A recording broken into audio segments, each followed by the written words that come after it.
que le soleil se couchait derrière les antiques pyramides d'Égypte, un secret parfaitement gardé depuis 3265 années allait être révélé.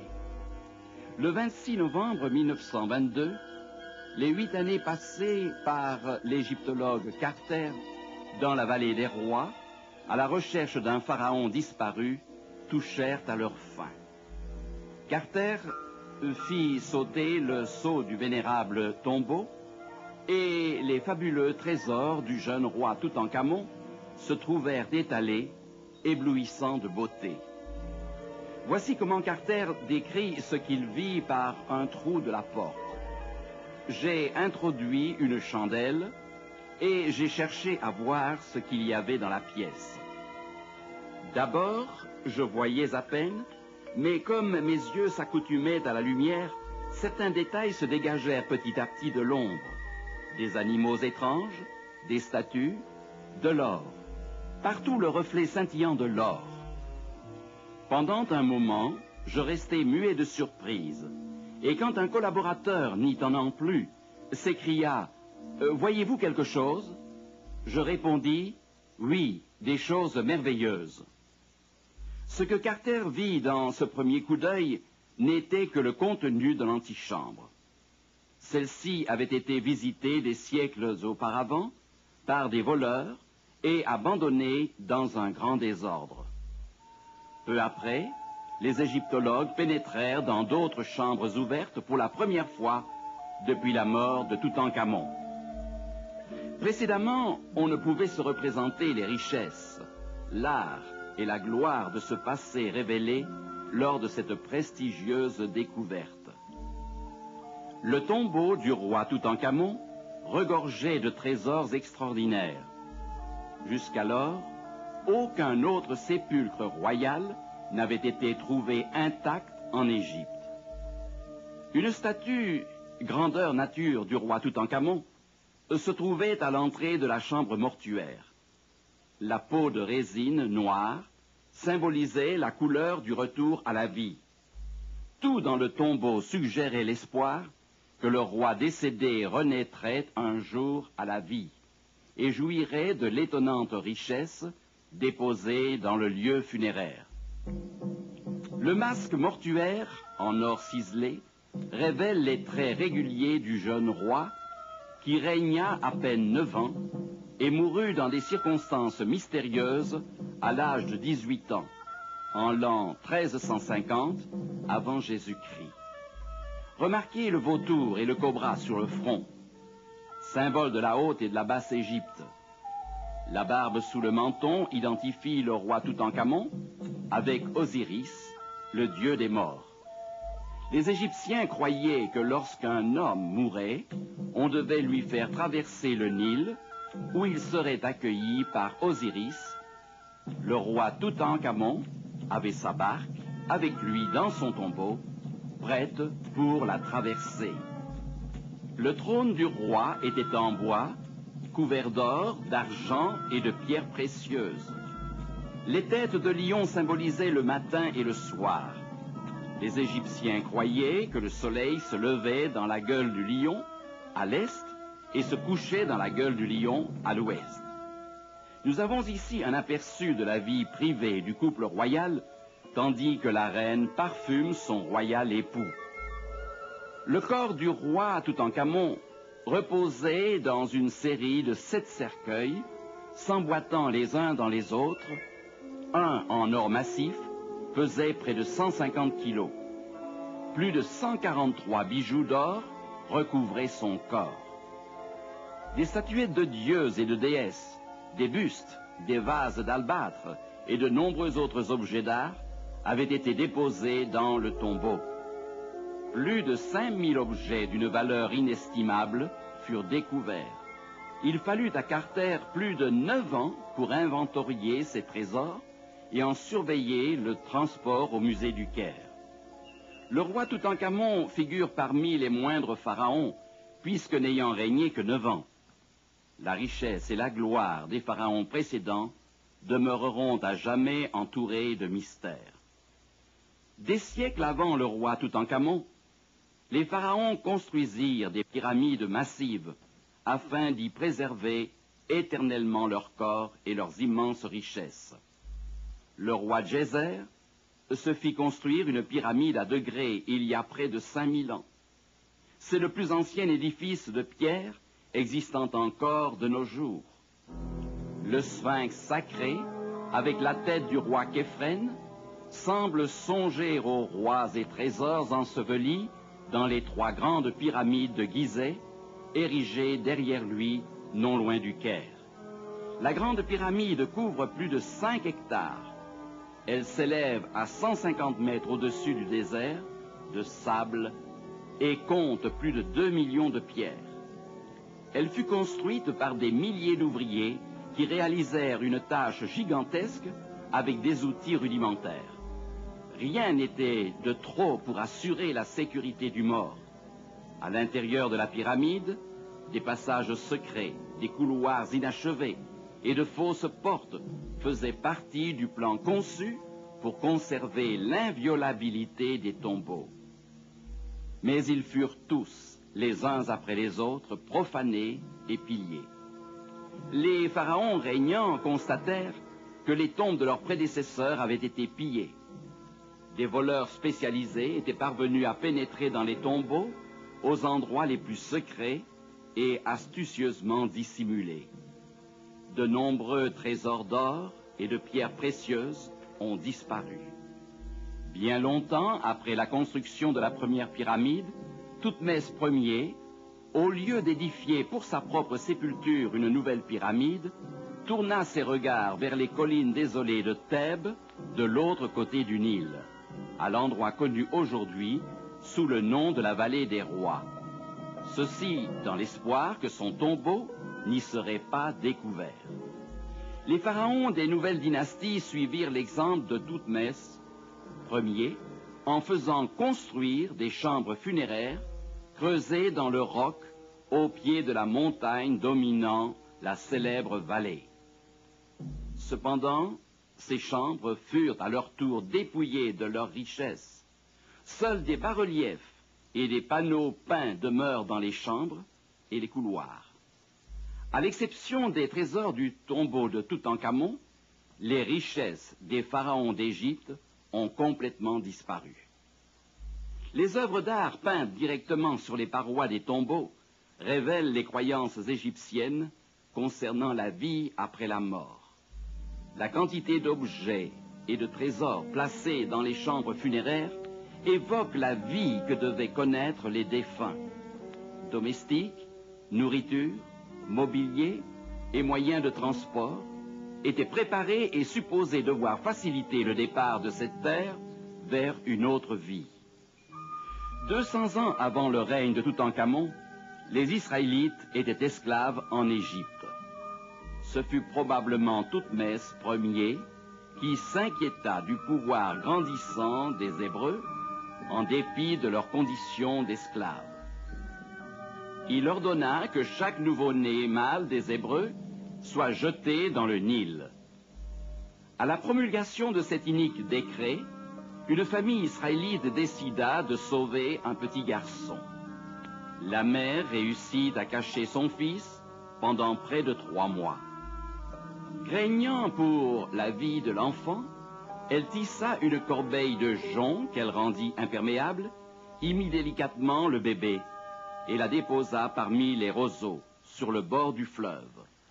Marie, sa sœur, se cacha à une certaine distance afin de surveiller son petit frère et de voir ce qui allait se passer. Bientôt, elle entendit du bruit. C'était la princesse, fille du pharaon, et qui venait se baigner accompagnée de ses servantes. La corbeille, au milieu des joncs, attira l'attention de la princesse. Elle demanda qu'on lui apportât cet étrange berceau. En ouvrant la corbeille, elle comprit immédiatement de qui il s'agissait. Une maman juive avait eu recours à ce stratagème pour sauver la vie de son bébé. La princesse décida non seulement de sauver la vie de l'enfant, mais aussi de l'adopter. Comme elle n'avait pas de fils, ce bébé deviendrait roi après la mort de son père Thoutmès Ier. elle lui donna le nom de Moïse, ce qui veut dire « retirer des eaux ». Quand Marie, de sa cachette, vit avec quelle tendresse Hatshepsut s'intéressait à son petit frère, elle courut vers elle et lui demanda si elle ne souhaiterait pas une nourrice pour le bébé. La princesse accepta. Marie alla chercher sa mère, et pendant 12 ans, la princesse paya Jochébed, la mère de Moïse, pour prendre soin de l'enfant. Pendant ce temps, la mère enseigna à Moïse à placer sa confiance dans le Dieu du ciel et à lui obéir. Puis, de son humble demeure d'esclave, Moïse passa au palais royal, où il reçut la meilleure formation intellectuelle et militaire. Thoutmès Ier était déterminé à faire de ce petit-fils adoptif son successeur. Aussi tenait-il à ce que rien ne soit négligé dans son éducation. Moïse devint une partie intégrante de cette civilisation avancée. Adolescent, il passa certainement plus d'une fois à côté du grand Sphinx. Il a probablement aussi gravi les marches du temple de la reine Hatshepsut pendant sa construction. Tout semblait indiquer qu'il occuperait un jour le trône royal. Alors toute la richesse et le pouvoir de la civilisation égyptienne seraient à sa disposition. La perspective était attrayante, à condition de choisir la religion égyptienne et de rejeter le Dieu des cieux. Le palais de Pharaon, il aurait aussi un jour une sépulture dans la vallée des rois. Là, son corps embaumé serait enveloppé dans des centaines de mètres de bandes de fin lin et il deviendrait une momie célèbre. Mais personne n'a jamais découvert le tombeau de Moïse, encore moins sa momie, ni son masque mortuaire. Aucune statue à sa ressemblance n'a jamais été sculptée, et pour cause. Moïse ne se trouve ni dans une pyramide, ni dans une chambre funéraire, creusée à même le roc, pour la bonne raison qu'il n'est jamais monté sur le trône d'Égypte. Aussi, aucun tombeau ne porte-t-il son nom. Moïse dut faire un choix. Les vestiges du passé de l'Égypte sont impressionnantes, mais on ne pourrait les comparer à la glorieuse situation dans laquelle se trouve Moïse aujourd'hui en conséquence de son choix. La Bible dit « C'est par la foi que Moïse, devenu grand, refusa d'être appelé fils de la fille de Pharaon, aimant mieux être maltraité avec le peuple de Dieu que d'avoir pour un temps la jouissance du péché. » Moïse, formé en vue d'être un jour monarque de la grande Égypte, opta pour rester avec une nation oppressée, car ses regards se portaient bien au-delà des palais, de la gloire et des plaisirs de ce monde. Ses regards et son cœur se portaient vers un avenir qui dépasserait de loin toutes les merveilles d'Égypte. Il choisit de s'appeler fils du grand roi, le Dieu des cieux. Pendant 40 ans après avoir quitté la cour du Pharaon, Moïse, le philosophe, l'historien, le général, l'héritier du trône, fut berger. Ensuite, pendant les 40 dernières années de sa vie, il fut chargé par Dieu de conduire le peuple hébreu libéré de la région du Nil vers celle du Jourdain. Moïse mourut au sommet du mont Nebo, sans fanfare royale. On ne lui fit pas un monument funéraire. On pourrait croire que Moïse avait fait un mauvais choix en échange de la vie dont il aurait pu jouir dans les palais égyptiens. Ce fut au contraire un choix heureux, car Moïse savait que ce sont des choses que l'œil n'a pas vues, que l'oreille n'a pas entendues, et qui ne sont pas montées au cœur de l'homme, des choses que Dieu a préparées pour ceux qui l'aiment. Le plus grand désir de Moïse était de se trouver parmi ceux qui entreraient dans la cité de Dieu. Il avait hâte d'entendre la voix de Jésus lui dire « Venez, vous qui êtes bénis de mon Père, Prenez possession du royaume qui vous a été préparé dès la fondation du monde. Comme Abraham, Moïse avait les yeux fixés sur la cité qui a de solides fondements, celle dont Dieu est l'architecte et le constructeur. Cette cité dont parlent les patriarches avec tant de ferveur, est-elle un symbole ou un produit de leur imagination? Sur ce sujet, Jésus s'est exprimé en ces termes. Que votre cœur ne se trouble pas. Croyez en Dieu et croyez en moi. Il y a plusieurs demeures dans la maison de mon Père. Si cela n'était pas, je vous l'aurais dit. Je vais vous préparer une place. Et lorsque je m'en serai allé, et que je vous aurai préparé une place, je reviendrai et je vous prendrai avec moi, afin que là où je suis, vous y soyez aussi. Exilé sur la petite île de Patmos, près de la Turquie, l'apôtre Jean reçut de Dieu une vision de cette cité. Je vis descendre du ciel, d'auprès de Dieu, la ville sainte, la nouvelle Jérusalem, préparée comme une épouse qui s'est parée pour son époux. Peu d'images représentent le bonheur et la joie, aussi bien que celle de la fiancée, se préparant pour ses noces. C'est ce que fait la Bible. Il n'était pas facile à Jean de décrire les splendeurs célestes qu'il avait vues de l'autre côté. En dépit des limitations du langage humain, ces descriptions nous laissent rêveurs. Que de merveilles! La muraille de la ville avait 12 fondements, et sur eux les 12 noms des 12 apôtres de l'agneau. Les fondements de la muraille de la ville étaient ornés de pierres précieuses de toute espèce. La disposition des pierres précieuses pour les fondements, selon les couleurs signalées, donne l'apparence d'un immense arc-en-ciel qui rappellera aux citoyens de la cité que Dieu ne la détruira jamais. Considérons de plus près la description faite par Jean. La ville avait la forme d'un carré, et sa longueur était égale à sa largeur. Il mesura la ville avec le roseau et trouva 12 000 stades. La longueur, la largeur et la hauteur en étaient égales.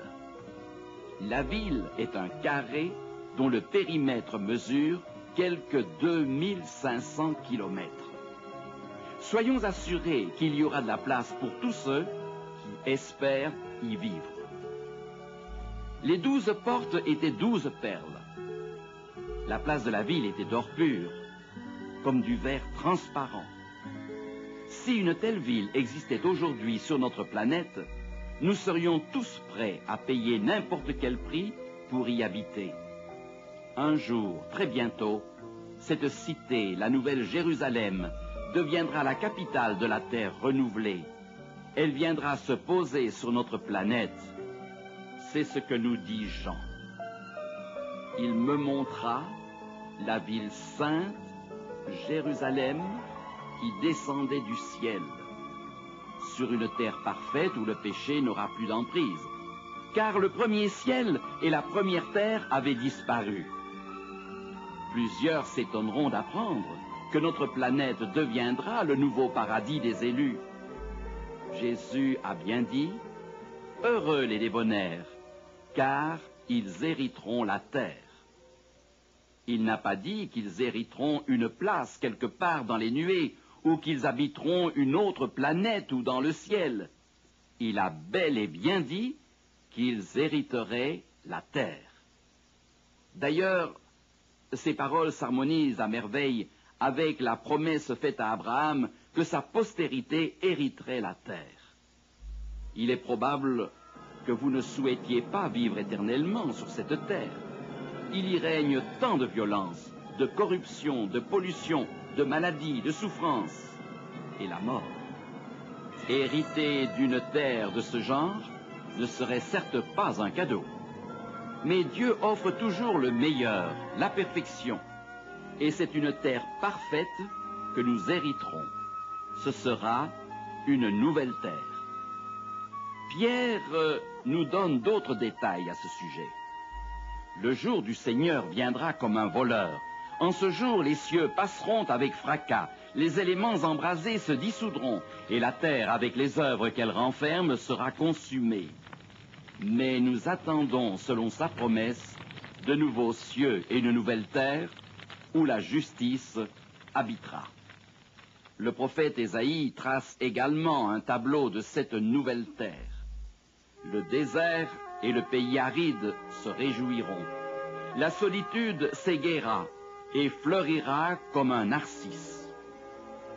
Dieu mettra fin au péché et aux souffrances.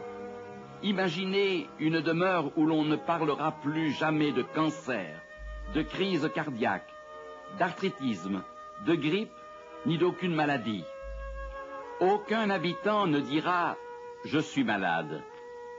Alors s'ouvriront les yeux des aveugles, s'ouvriront les oreilles des sourds. Alors le boiteux sautera comme un cerf, et la langue du muet éclatera de joie. Car des eaux jailliront dans le désert, et des ruisseaux dans la solitude.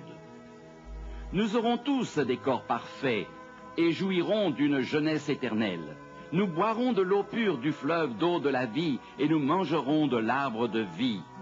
J'en dis encore, et il me montra un fleuve d'eau de la vie, limpide comme du cristal, qui sortait du trône de Dieu et de l'agneau.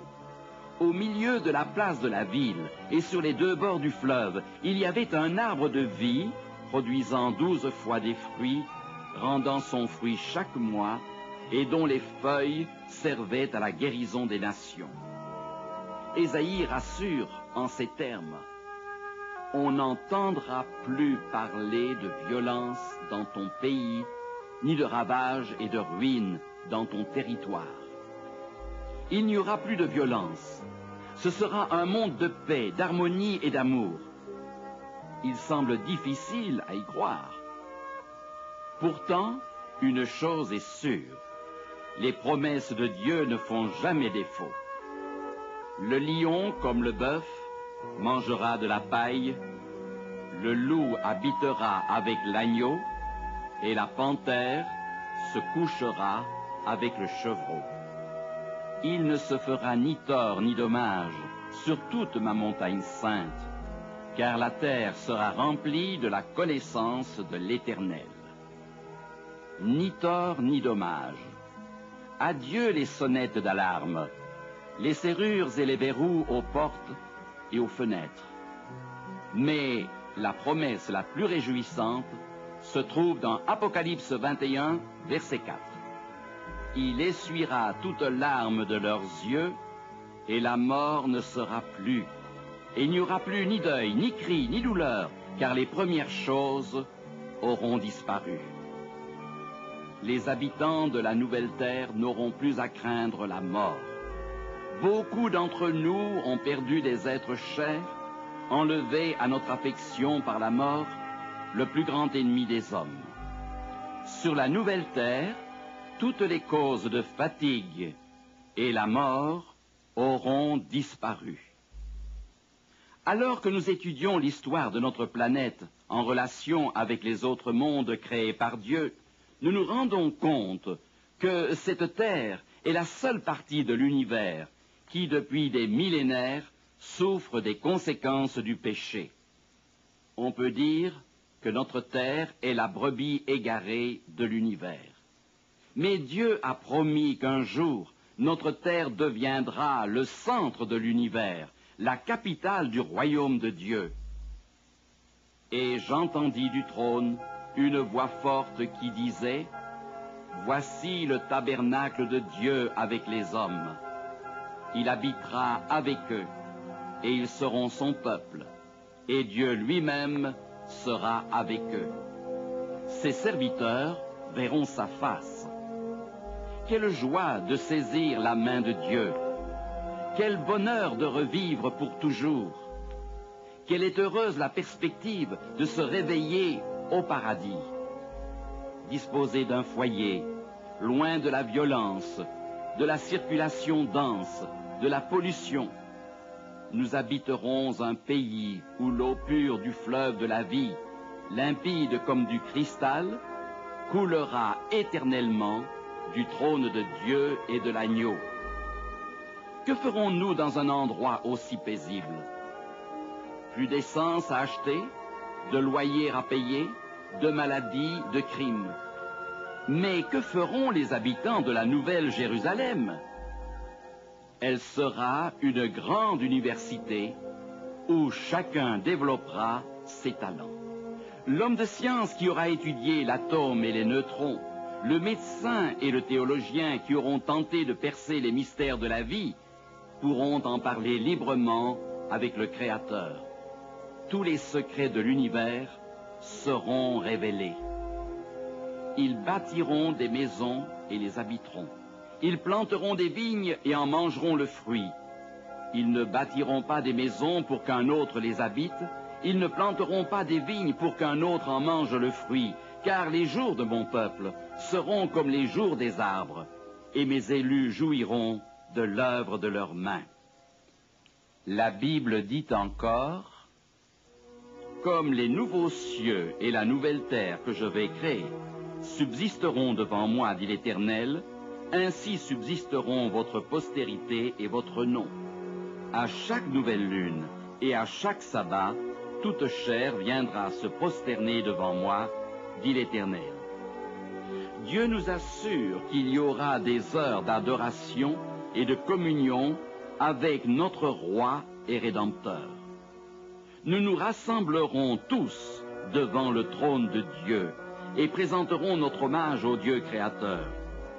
Quelle joie d'être tous réunis, chantant, louant Dieu et nous réjouissant ensemble en ville le jour du sabbat. Comment pouvons-nous être certains d'avoir part à cette félicité éternelle? Que devons-nous faire pour avoir une place dans la sainte cité? Rien de plus simple. Il faut croire aux promesses divines. La promesse de Dieu faite à Abraham, il y a de nombreux siècles, s'accomplira. Il attendait la cité qui a de solides fondements, celle dont Dieu est l'architecte et le constructeur. Sur la terre, Abraham s'est considéré comme un étranger et un pèlerin. Jésus dit qu'il prépare une cité et que bientôt elle deviendra la capitale de la terre recréée. Selon la promesse de Dieu, les habitants de ce pays seront les héritiers d'Abraham. L'héritage de la nouvelle terre n'est pas réservé à ceux qui sont d'origine juive, il est pour tous. Car si vous êtes à Christ, vous êtes la postérité d'Abraham, héritier selon la promesse. L'important est d'appartenir à Christ. Alors vous deviendrez un héritier de cette promesse. Il est dit des croyants qui nous ont précédés, c'est dans la foi qu'ils sont tous morts, sans avoir obtenu les choses promises.